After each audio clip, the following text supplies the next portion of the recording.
Inicia Consultorio del Manual de Vida con el apóstol Peter Méndez. Hola, buen día para cada uno de ustedes, mis amados hermanos y amigos que me siguen a través de su programa, el Consultorio del Manual de Vida. Soy Peter Méndez, su anfitrión para esta nueva hora, y estamos convencidos en el Señor de que Él tiene cosas nuevas para darnos a nosotros en Cristo Jesús. Estamos en este tiempo maravilloso de reflexión en la palabra de Dios. Estamos meditando en esa hermosa palabra de vida eterna que nosotros recibimos y por la cual nos mantenemos y nos sentimos agradecidos en Él de la bendición de su presencia. Quiero recordarle que en su casa Osana, su ministerio Osana, estamos orando con usted con una confianza en el Señor de que Él siempre tendrá cosas nuevas para usted. Bienvenidos a esta nueva entrega de respuesta, que es nuestro anhelo, el anhelo de nuestro corazón de ser de edificación para su vida, evacuando las dudas que de pronto podemos tener en diferentes aspectos y tópicos de nuestra fe y de la lectura de la Biblia. Cuando usted lee la palabra de Dios, el manual de vida, como le llamamos en nuestro otro programa, usted va a encontrar algunas cosas que a veces parecen difusas, parecen no comprensibles, y eso es importante para nosotros entender que es necesario consultar para poder tener una mayor amplitud de esa verdad que nosotros vamos recibiendo de la palabra de Dios. En esta serie de respuesta que estamos dando acerca de ministerios, leemos una declaración acerca de ministerio cuando las personas nos preguntan a nosotros si el ministerio quíntuple, apóstol, profeta, pastor, evangelista y maestro, son declaraciones vigentes para nuestros días. Y segunda declaración de pregunta es si este es un aspecto donde los hombres y las mujeres podemos participar. Bueno, primero siempre estoy haciendo una reconstrucción de la línea de tiempo en que las cosas ocurren, con el propósito de siempre ayudarnos a ubicarnos. La Biblia se escribió en un lapso de 1500 años. Desde el primer hombre que escribió, todos sabemos que el autor de la Biblia es el Espíritu Santo, es Dios, pero Él utilizó a personas para que escribieran la Biblia. El primer escritor de la Biblia fue Moisés, y el último del cual tenemos mención fue el apóstol Juan, el discípulo joven, el discípulo más joven entre los 12, que fue el que sobrevivió a los 12 apóstoles del Cordero y que escribió su último libro, el libro de Apocalipsis, entre el año 95 y el año 100 de la era cristiana. Por lo tanto, cuando hacemos consulta sobre esa verdad, encontramos una ubicación necesaria. En Efesios 4:11 leemos: y Él mismo, hablando de Cristo que murió, resucitó y se sentó a la diestra del Padre, Él mismo constituyó, estableció, puso en la iglesia a unos apóstoles, a otros profetas, a otros pastores, a otros evangelistas y maestros. Y por lo tanto, cuando nosotros leemos esta palabra, nos damos cuenta de que sin duda alguna nos está hablando acerca de un ministerio de 5 partes. Cuando usted lee la Biblia con detenimiento, se da cuenta que Cristo concentra estas 5 funciones. Él era el apóstol, el gran apóstol de nuestra fe, sigue siendo el gran apóstol de nuestra fe. Él es el gran profeta del cual el Señor habló que vendría.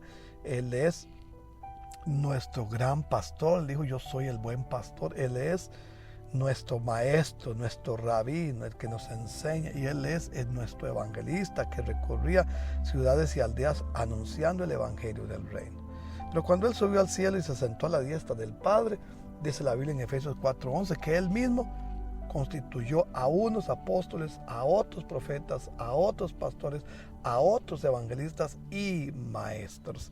Un ministerio de 5 partes, con 5 oficios diferentes, todos enfocados en la idea principal de predicar el evangelio. Por supuesto que La pregunta que me han hecho con frecuencia es si estos siguen vigentes hasta el día de hoy. Mis amados hermanos y amigos que me siguen, la respuesta para mí no es difícil, en el sentido de que si nosotros asumimos que existe un oficio, entonces tenemos que asumir que existen los 5 oficios. Si decimos que el pastor es un oficio ministerial, espiritual para la iglesia válido, igual lo es el maestro de la palabra, igual lo es el evangelista de la palabra, el evangelio, igual lo es el profeta del nuevo pacto, e igual lo es el apóstol de esta era contemporánea. ¿Por qué? Porque cada uno tiene su funcionalidad, cada uno tiene su aporte en el cuerpo de Cristo, y por lo tanto es necesario para nosotros identificarlos, reconocerlos y saber que cada uno tiene una manera distinta de abordar su llamamiento para un fin específico que el Señor nos da en el propósito de la edificación de la iglesia. La pregunta entonces de fondo es: ¿cuánto tiempo durarán estos oficios? Bueno, la Biblia nos dice con claridad en Efesios 4:11, hasta que todos lleguemos. Y entonces establece la premisa del llegar, hasta que todos lleguemos a la unidad de la fe, hasta que todos lleguemos al conocimiento del Hijo de Dios, hasta que todos lleguemos a un varón perfecto, o sea, madurez, y hasta que todos lleguemos a la medida de la estatura de la plenitud de Cristo, es decir, una vida espiritualmente plena. Y mi amado hermano y mi amigo, usted está de acuerdo conmigo en que esto no ha ocurrido todavía, que seguimos en el proceso, pero no hemos llegado todavía. O sea, no hemos llegado a la unidad de la fe. Quizás sea el momento cuando más desunión vemos por doquiera. No hemos llegado al conocimiento pleno del Hijo de Dios. No hemos llegado a la madurez del varón perfecto. No hemos llegado a la medida de la estatura de la plenitud de Cristo. Todavía vemos mucha inmadurez e infantilismo en muchos aspectos de la cristiandad. Por lo tanto, significa que los oficios, tal como los vemos en la palabra de Dios, siguen siendo necesarios hasta que este proceso se dé, y no cabe duda que este no va a terminar hasta que el Señor Jesucristo no venga por su iglesia y nosotros no terminemos ya en el propósito eterno de Dios. La declaración entonces de pastores, de evangelistas y maestros que están llamados también a traer una verdad enfocada en el propósito de Dios, y así los 5 oficios puedan aportarnos. La siguiente declaración que he tenido es si los oficios ministeriales son solo para hombres o si las mujeres hermanas de la fe también pueden participar. Y a mí me gustaría que usted lea conmigo en Gálatas 3:28 que dice: ya no hay judío ni griego, no hay esclavo ni libre, no hay varón ni mujer, porque todos vosotros sois uno en Cristo Jesús. Ahora aquí tenemos una hermosa declaración, partiendo nosotros primero que todo de entender que la Biblia se escribió dentro de un contexto, digamos que machista, en un contexto en el que solamente los varones tenían una participación, y razón por la cual no encontramos en el inicio del libro de la Biblia, que se escribió hasta el año 100, así que digamos que desde los inicios de la construcción de la Biblia, la participación significativa en mujeres en asuntos del ministerio como le conocemos hoy, teniendo presente que la Biblia se escribió pensando primero que todo en los judíos, y luego por una cuestión del rechazo que los judíos tuvieron al Mesías Jesucristo, el evangelio se abrió al mundo entero. Más tarde el apóstol Pablo dijo que la predicación del evangelio al mundo gentil, o sea, todos los que no somos judíos, era un misterio que estaba oculto,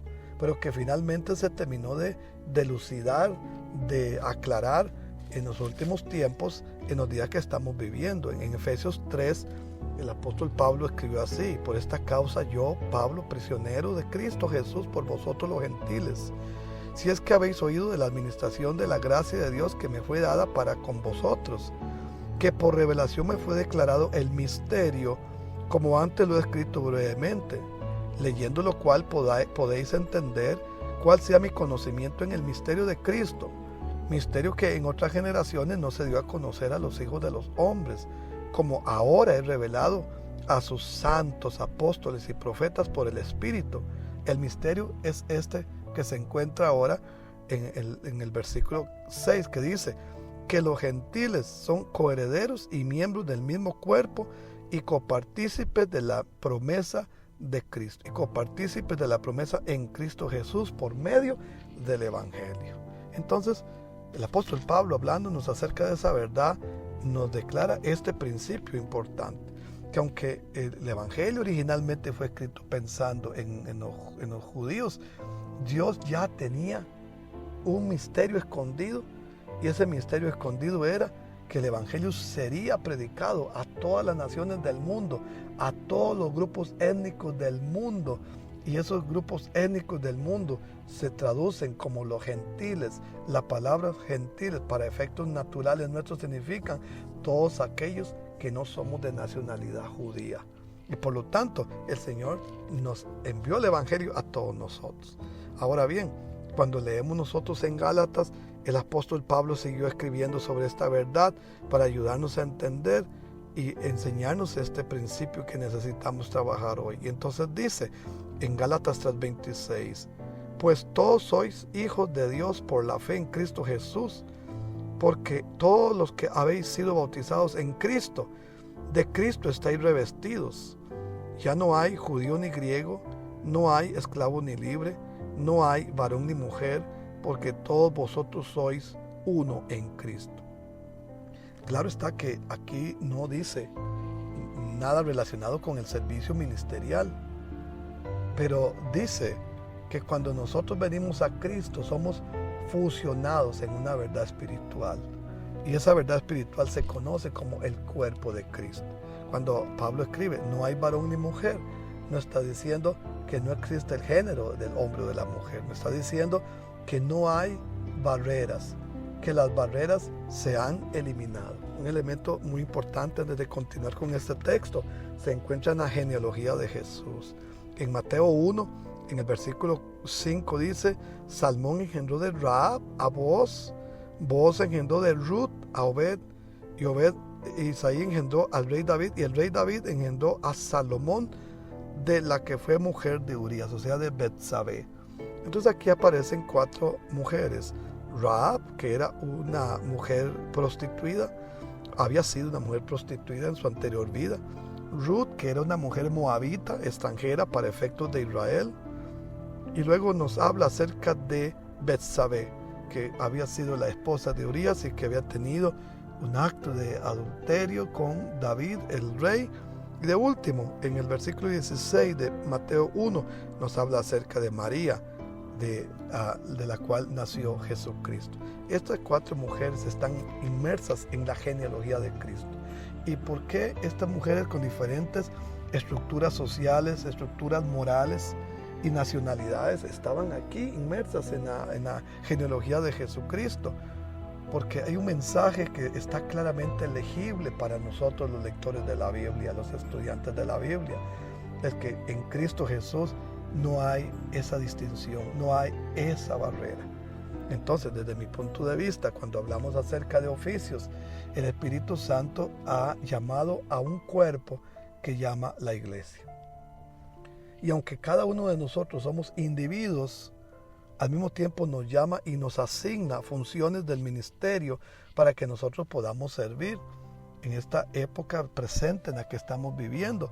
No cabe duda de que el Señor está inmerso en la idea de usar a hombres y a mujeres, es decir, todos aquellos bajo la unción del Espíritu Santo, bajo el poder del Espíritu Santo.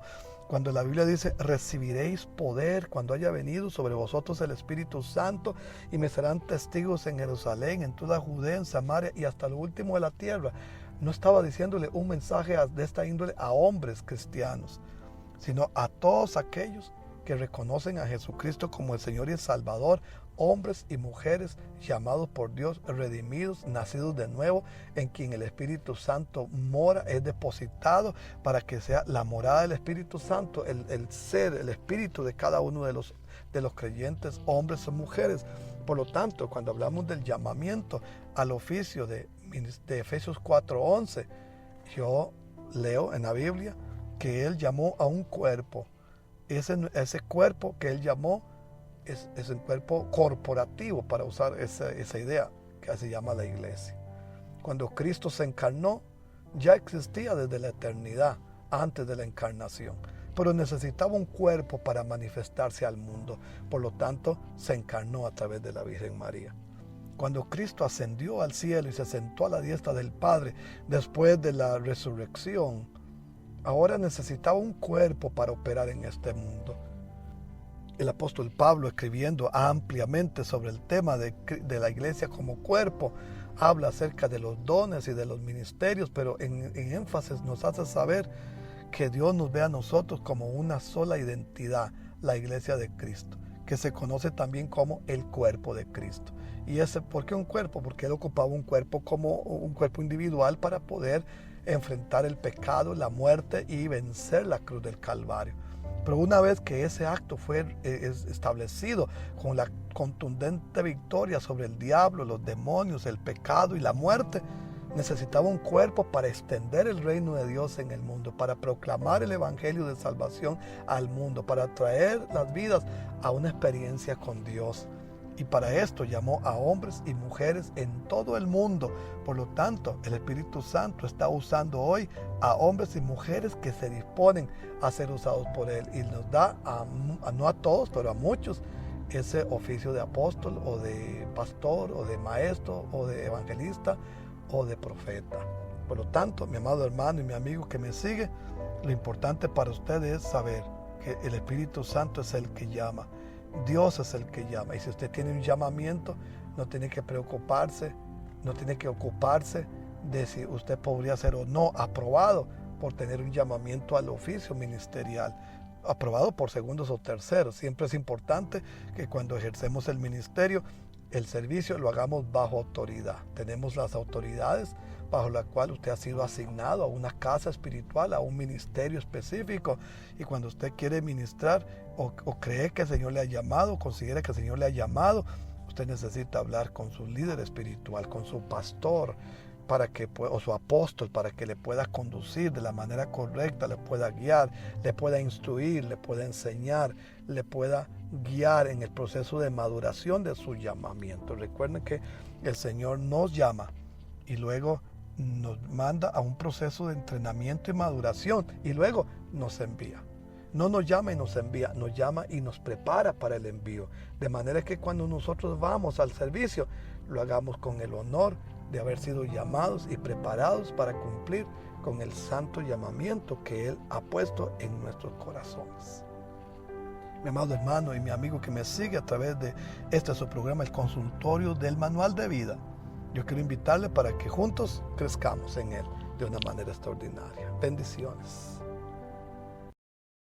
Hasta aquí hemos llegado por hoy con tu espacio Consultorio del Manual de Vida con el apóstol Peter Méndez.